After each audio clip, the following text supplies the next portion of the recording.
Assalamualaikum warahmatullahi wabarakatuh.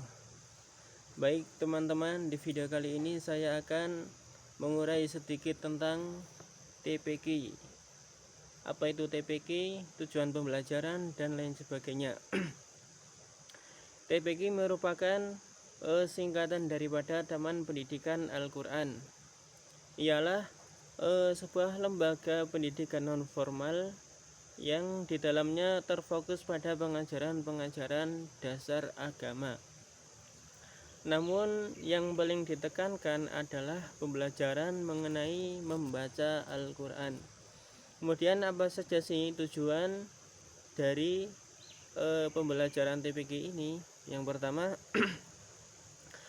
mengenalkan kepada anak usia dini tentang pengetahuan dasar agama Islam bagi yang murid sebelumnya ini belum pernah sama sekali mengikuti pendidikan agama.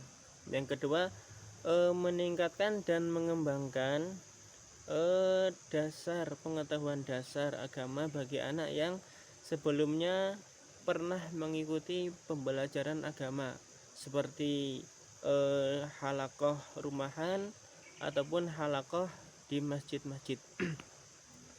Yang ketiga, ini menanamkan pokok-pokok pengetahuan dasar kepada anak sejak usia dini, seperti memberi contoh praktek sholat, praktek wudhu, kemudian doa-doa harian, rukun iman, rukun Islam, dan lain sebagainya. Kemudian apa saja sih materi yang diajarkan dalam TPQ ini?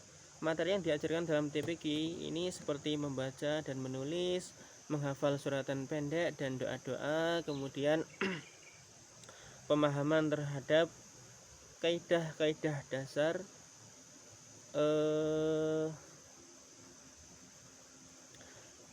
dan cara membaca Al-Quran yang benar melalui tahapan-tahapan dasar seperti qiraati, iqra, yanbu'a, juz amma, dan lain-lain sebagainya.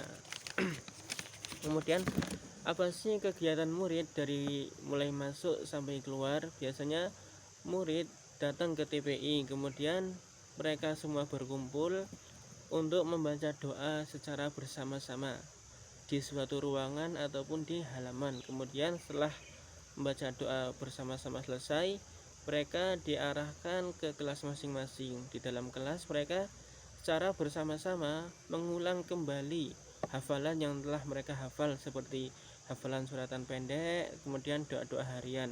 Setelah itu barulah ustadz atau ustazah ini melakukan proses belajar mengajar. Setelah selesai baru mereka membaca doa pulang secara bersama-sama. Kemudian peran guru TPQ yang pertama mengajarkan pokok-pokok dasar agama, kemudian membina dan membimbing supaya murid berakhlakul karimah. Kemudian sang guru memberi contoh yang baik, kemudian menilai dan memantau perkembangan murid mulai dari masuk TPQ sampai pulang, ataupun mulai dari dalam TPQ maupun di luar TPQ. Kemudian evaluasi apa sajakah yang perlu diadakan di TPQ, yaitu mengenai haflah akhirus sanah. Yang kedua, ujian akhir seperti ujian lisan, ujian praktek, ataupun ujian menulis. Kemudian pembelajaran dan permainan, di mana dalam satu minggu pembelajaran itu harus ada hari khusus untuk melakukan permainan supaya para murid tidak jenuh dalam pembelajaran di TPQ. Kemudian admin proses murid, yaitu perlunya adanya daftar pencapaian dan perkembangan murid, atau bahasa istilahnya rekapan, seperti rekapan harian, mingguan, bulanan, tahunan, dan lain sebagainya. Kemudian yang terakhir, masalah pembiayaan dalam TPQ.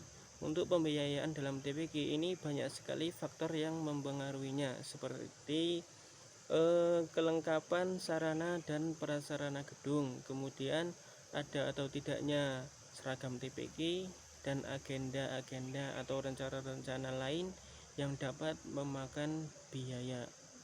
Nah, itu saja yang bisa saya uraikan tentang TPQ. Bila mana banyak kesalahan atau banyak kekurangan, saya mohon maaf yang sebesar-besarnya.